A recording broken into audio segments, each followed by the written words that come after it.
Welcome to the 7-star breakdown of Dragon Ball Super Manga Chapter 68, including but not limited to a full chapter summary, missable details, theories, and even a few Easter eggs.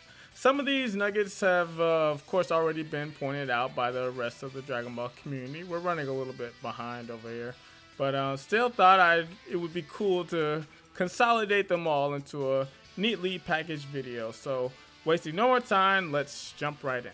The chapter begins with a flashback. We see a devastated town or city, and over it floating 3 spaceships revealed to be that of Frieza's army.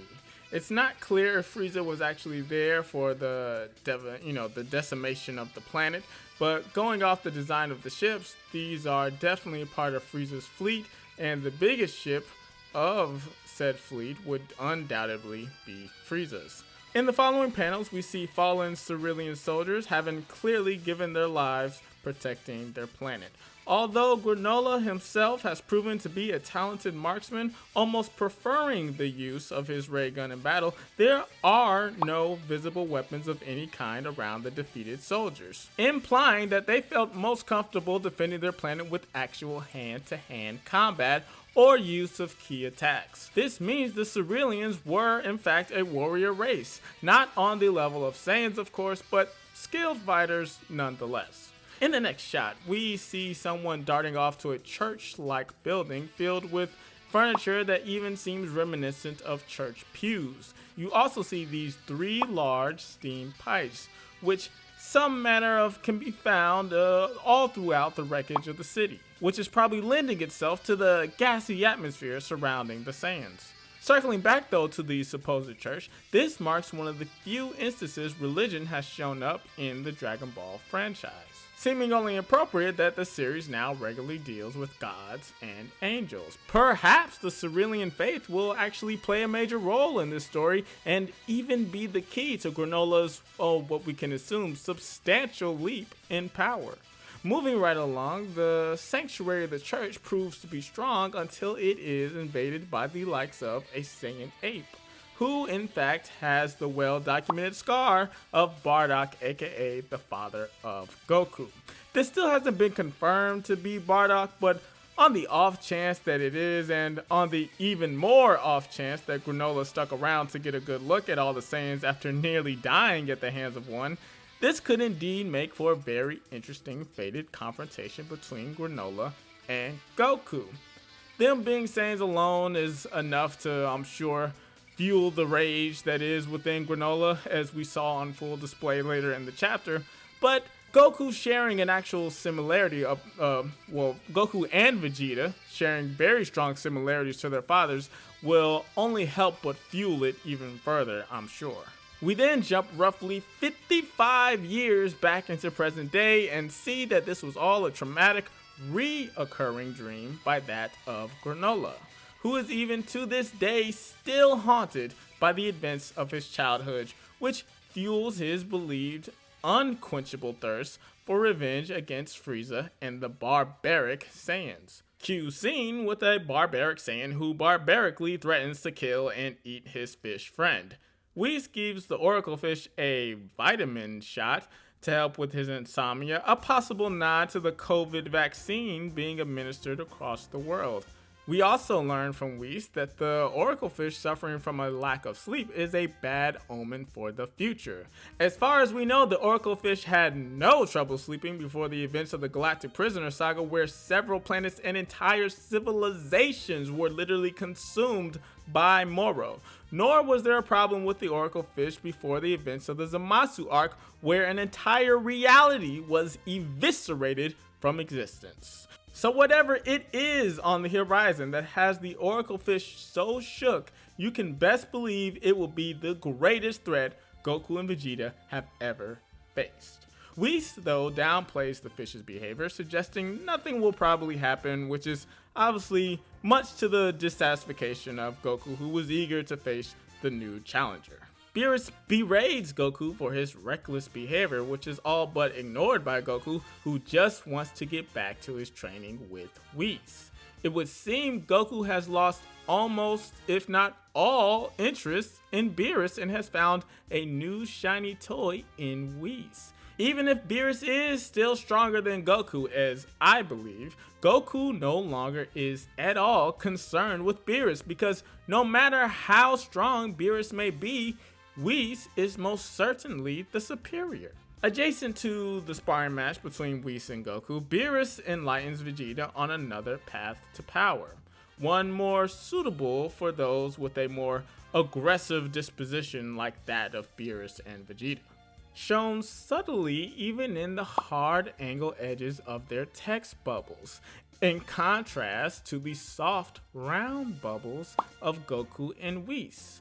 An aesthetic choice that is held up through the entire chapter. Out of all the characters that appear in Dragon Ball Super Manga Chapter 68, only Whis and Goku are shown talking with these soft round bubbles. Minus, of course, the one panel where Beerus speaks explaining the depth of techniques that are utilized by the gods of destruction. Almost if he was mocking the angels, demonstrating that he too is capable of wielding Ultra Instinct if he wanted to, but feels another mysterious technique when utilized by Beerus is far superior. A technique he gladly invites Vegeta to learn. Now, notice how in this panel we see the Oracle Fish intentionally pictured in frame with Vegeta following Beerus. We see at the end of the chapter that the Oracle Fish mutters in his sleep, "The strongest warrior in the universe will soon rise up." An almost direct allusion to Vegeta's ascension to power here, as he literally rises up the staircase towards a new technique and abilities. Vegeta, not Granola, could very well be the warrior of prophecy, or at least involved in some way. Time will tell. Jumping right along to the next scene, we see Granola's ship approaching an asteroid base, followed soon after by him walking up to a giant door where he encounters a contemporary named Soshiru, a name that is a reference to miso soup, which in Japanese is pronounced miso shiru. The soup dude tries to get a little chummy with Granola and plead for a cut of Granola's bounty reward, but is quickly dismissed. We then see Granola in a chamber where he meets the Heaters, a group of siblings who appear to control this outpost. The Heaters are all named after some form of energy source, Elec being electricity, Maki being the Japanese pronunciation of firewood, oil is oil, and gas is gas. They also all have a sort of necklace which appear to be teeth and fangs of a carnivorous animal, perhaps one that they each had to kill as a rites of passage unique to their family. Oil appears to be the tech-savvy one out of the family, as he takes responsibility for analyzing OG-73. After a quick back and forth, Elec reveals Frieza's revival, much to Granola's delight. But Granola forgets himself approaching Elec's throne, which causes Gas to put the clamps on him. Each member of the Heaters is most likely a capable fighter, but it is alluded to later by Elec that Gas is indeed the most capable of them, their last line of defense if Granola was to ever rise up against them, a fear that prompts Elec to begin orchestrating Granola's demise, mirroring the same fear that once consumed Frieza and prompted his genocide attack on the Saiyans. Maybe Elec here is looking to become the new galactic overlord of the universe and supplant Frieza in his quest for power, a quest he reveals can only be fulfilled once they discover the location of the all-knowing Zuno. Zuno, being the near omniscient being when it comes to knowledge, can answer any question in the entire multiverse. Which actually begs the question, what question could Elec possibly ask Zuno that would reward him with the throne of Frieza? Time will again tell, but my guess is that Elec will ask for a way to reach domination of the universe, to which Zuno will reply with knowledge of the Super Dragon Balls. But unlike Bulma and Zamasu, who came before asking about the Super Dragon Balls, Elec will follow up to know the location of Zamala himself, the creator of the Super Dragon Balls, leveraging that information to gain control over Zuno, Granola, Frieza, and anyone else who may oppose the Heater clan.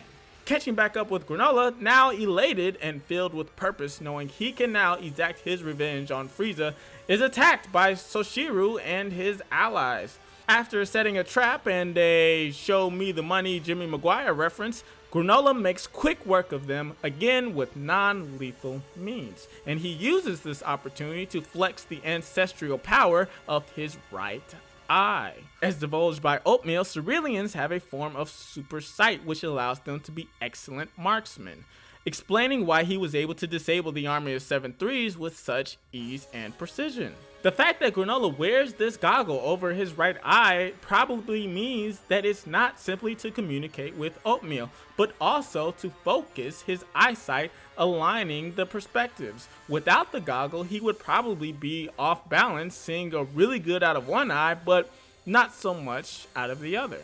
Another quick little Easter egg here is that the pose that Granola stands in as he threatens to end Soshiru's life perfectly matches Vegeta's from this fight with Majin Buu. But moving right along, the chapter is brought to a close with Granola vowing to grow stronger than anyone so as to defeat Frieza, almost simultaneously as the Oracle Fish mutters in his sleep that the strongest warrior in the universe will soon rise up. An almost blatant nod to the words of Granola, but let us not forget that there are other warriors as well currently seeking more power. Goku, Vegeta, Elec, one of them will radically shift the balance of power in the universe as we know it. But that's all we have for this chapter of Dragon Ball Super.